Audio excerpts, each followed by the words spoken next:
நீ பேசு இல்ல ப்ரோ, நீ எப்படி பேசு. பேசணும் எல்லாருக்கும் தெரியும். சரிங்களா? நீ பேசு ப்ரோ, பாஸ் பாய் நீ பாஸ் பேசு பாய் ப்ரோ. அடுத்த ஜெசின்ற ஒரு வந்திருக்காப்ல. அவர் ஏதோ 4000 வந்து பிகேஆர் அடுத்த ஒரு ஏமாந்துருக்காப்லையா. ஏமாந்து வந்திருக்காரு. ஜெசி அப்படியே ப்ரோ ப்ரூவ் மீட் எடுத்துட்டு பேசுகிறோம். ப்ரோ. இது இன்னொன்னு யாரா இப்ப பேசுறது? அவங்க ஸ்கேம் அடிச்சா நம்ம போய் யார்கிட்ட பேச? இப்போ ஒரு 8 லட்ச ரூபா வந்து ஒரு பையன்கிட்ட 50,000 ஐடியா வந்து 8 லட்ச ரூபான்னு சொல்லி ஸ்கேம் பண்ணி அந்த பையன்கிட்ட ஐடியா கொடுத்த மாதிரி ரெக்கவரியும் பண்ணிருக்காங்க. அந்த ஆடியோ இருக்கு உங்களுக்கு. இப்ப நான் அனுப்பிச்சு விடுறேன், அதையும் நீங்க லைவ்லயே போட்டு விடுங்க. வர்றேன் பூரா மொத்தமா என்னையவே குறி வச்சு வந்தா நான் என்னடா பண்றது? ப்ரோ நினைக்கிறேன் நீ ஆடியோ வேணாம் பொறுப்பு அந்த பையன் லைவ்ல எடுத்து வந்துருக்கு ப்ரோ. நீங்க தான் இது அடிச்சு விட்டீங்களே, ஃபிளாஷ் அடிச்சு விட்டீங்களே ப்ரோ போனை. அவன் எப்படி ப்ரோ அனுப்ப முடியும்? சரி நீங்க தான் ஃபிளாஷ் பண்றீங்க. ஒரு நிமிஷம் அமைதி எல்லாரையும் ப்ரோ இரு ப்ரோ.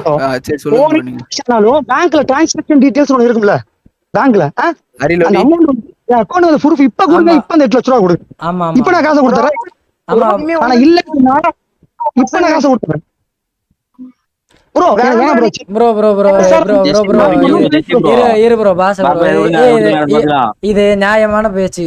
அதாவது பேங்க் டீட்டெயில்ஸ்ல நீங்க பாஸ்புக்ல கூட போய் என்ட்ரி போட்டு நீங்க கொண்டு வந்து காமிக்கலாம். ஃபர்ஸ்ட் அதை செய்யுங்க, அதுக்கப்புறம் பேசுங்க. எஸ்ஆர்எம் ப்ரோ நான் ஓபனா சொல்லி மீட் எடுத்துட்டு பேசுறோம் ஜெசி ப்ரோ. நான் வாங்கியிருந்தேன்னா நீங்க அந்த ப்ரூஃப் என் கையில கொடுத்தது செகண்ட் அந்த 8 லட்ச ரூபா செட்டில் பண்றேன். சூனாப்பானா சுப்ரீம் கோர்ட்டே வந்தாலும் உன்னை ஒண்ணும் பண்ண முடியாதுடா. இதை இப்படியே மெயின்டைன் பண்ணு. ஆமா ப்ரோ அமௌண்ட் நீங்க டிரான்சாக்ஷன் தான் பண்றீங்க. அதை நீங்க வந்து உங்ககிட்ட உங்க போனே அழிச்சிட்டான்னு கூட வைங்க, நீங்க உங்க பேங்க்ல போய் உங்களால வாங்க முடியும். அதை ஃபர்ஸ்ட் பண்ணுங்க. நீங்களும் பொறுப்பு இல்லாம மெண்டல் மாதிரி வந்து பேசுனீங்க. அப்புறம் நான் உங்ககிட்ட விளையாட்டா பேசுற பூரா நீங்க நம்பிட்டீங்க. ஐயோ என் மேல ப்ரோ எஸ்ஆர்எம் ப்ரோ ஒரே ஒரு விஷயம், ஒரு பையர் வந்திருக்காரு அப்படி விசாரிச்சிருங்க. இன்னொரு ஒன்னு சொல்லிக்கிறேன் ப்ரோ. என் மேல வச்ச 2 அலிகேஷன். ஒன்னு வந்து நான் ஆல்ரெடி ஒத்துக்கிட்டேன், இது என்கிட்ட தான் இருக்கு, பசங்களா ஓல்ட் அடிச்சு வச்சேன், அது ஸ்கேம்னு சொன்னா நான் ஏத்துக்க ரெடி. சரி ஐயம் தப்பா என் தப்பு. இந்த லைவ் பாய் எல்லாரையும் சொல்லிடுறப்பா, அந்த பையனோட காசை ஓல்ட் அடிச்சு தப்பா இருந்தா இப்பயும் சொல்றேன், ஏமாந்த எல்லா பசங்களுக்காக தான் நான் அமௌண்ட் ஓல்ட் அடிச்சு, அதுக்காக நான் அது பெரிய தப்பா தான் மன்னிச்சுவோங்க. சரியா? ஏன்னா எனக்கு ஏன்னா அழுகிற ஒருத்தரும் என் கூட பிறந்தவன் தான். சரிங்களா? நான் அதுக்கு ஆத்திரப்பட்டு அவசரப்பட்டு தான் வார்த்தையும் விட்டுறேன், கோவமும் பட்டுறேன். அப்படி ஒரு விஷயம் பெரிய தப்படா வாசனை பட்டு அடிச்சிரு. நீ அவன் ஸ்கேம் அடிச்சாலும் அந்த கடை ஓல்ட் அடிச்சிருக்க கூடாது சொன்னீங்கன்னா எவன் கால விழுந்து மணி பேக்கணும் சொல்லுவாங்க. தப்பு நம்ம தப்பா இருந்தா அவன் கால விழுந்து மணி பேக்கணும். யாருக்கு என்ன தீங்கு செய்தோம்? நமக்கு மட்டும் ஏன் இப்படி எல்லாம் நடக்கிறது? தப்பு முதல்ல தப்புன்னு ஒத்துக்கிறவனே மனுஷன் தான் ப்ரோ. நீ கால்ல எல்லாம் எதுக்கு ப்ரோ? அது இல்ல, நான் இது வரைக்கும் நான் ஒரு ரூபாய் எவன் வாங்குறது இல்ல. சரிங்களா? நான் இங்க எல்லாருக்குமே தெரியும். சரிங்களா? நான் வந்து இவன் திட்டுறேன் வைக்கிறேன்னா பிகேஆர் பர்சனலா ஒண்ணு திட்டினது இல்லைங்க. கோவத்துல இவன் பண்ற வேலை இவன் பேசுற பேச்சுல தான் திட்டுறேன் நான். ஸ்கேம் மத்தபடி இவனுக்கு எனக்கு என்ன ஒருத்தன் ஏமாசம் அழுவுறா வந்து கெஞ்சினா, நான் தனியா கூட்டு ஒருத்தன் நல்லா தான் பேசிட்டு இருந்தேன். பாஸ் ப்ரோ தந்துடுறேன் பாஸ், காசு வந்துடுறேன் பாஸ் சொல்லி 2 பேர்ட்ட பேமெண்ட் கொடுத்தான். கேளுங்க, 2 பேர் பேமெண்ட் செல்வம் பண்ணானா இல்லைன்னு கேளுங்க. வந்துட்டு கொடுத்தான். சால்வ் பண்ணி விட்டு போயிட்டேன்.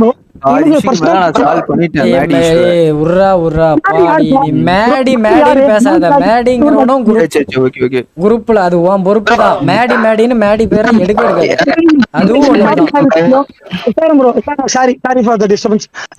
சுரேஷ் ப்ரோ அந்த ஃபார்வர்ட் பண்ணுங்க. என்கொயரி பண்ணுங்க ப்ரோ கொஞ்சம். உங்களுக்கு ரெக்கார்ட சென்ட் பண்ணிருக்கேன், நீங்க கொஞ்சம் சென்ட் பண்ண சொல்லுங்க. ஏன்னா 50,000 ரூபாய் ஐடியா வந்து 8 லட்சம்னு சொல்லி விக்கிறதும் தப்பு தான், அதுவும் ஸ்கேம் தான் ப்ரோ. சும்மா அந்த ஆடியோ ப்ரோ இரு ப்ரோ அதுக்கு என்ன பண்றதுனா வந்து 3 லட்சம் bro Suresh bro Suresh bro இருங்க சுரேஷ் ப்ரோ இருங்க. 3 லட்சம் வைக்க நான் அவனோட இத நீ கேட்க கூடாது. அதுக்கு ரெக்கார்ட் அடிச்சனா இருங்க ப்ரோ. இப்ப என்ன நடந்துச்சுன்னா, நான் வந்து ஒரு 2-3 வருஷத்துக்கு முன்னாடி, ஒன்றும் இல்லை பெருசா இல்லை, ஒரு கேமிங் பிசி விற்கிறேன். கொரோனா காலம், ஓவர் ரேட்டு. நான் வந்து ஒரு பிசியை 70,000க்கு எடுத்து 20,000 ரூபா லாபத்தில் 90,000க்கு ஒத்துங்கிற விற்கிறேன். அந்த ஐடி ஓனர் என்ன பண்ணான்னா, அவங்ககிட்ட போய் உண்மையை சொல்லிட்டான், இது வந்து இவ்வளோ 70,000க்கு தான் வாங்கினேன், ஆனால் அவங்ககிட்ட 90,000க்கு விற்றுருக்காங்க அப்படின்னு.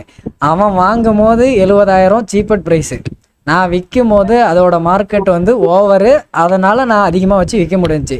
பட்டு அதை தான் பிஆர்கிட்ட ஸ்கேம்னு எடுத்துகிட்டு வந்தாங்க.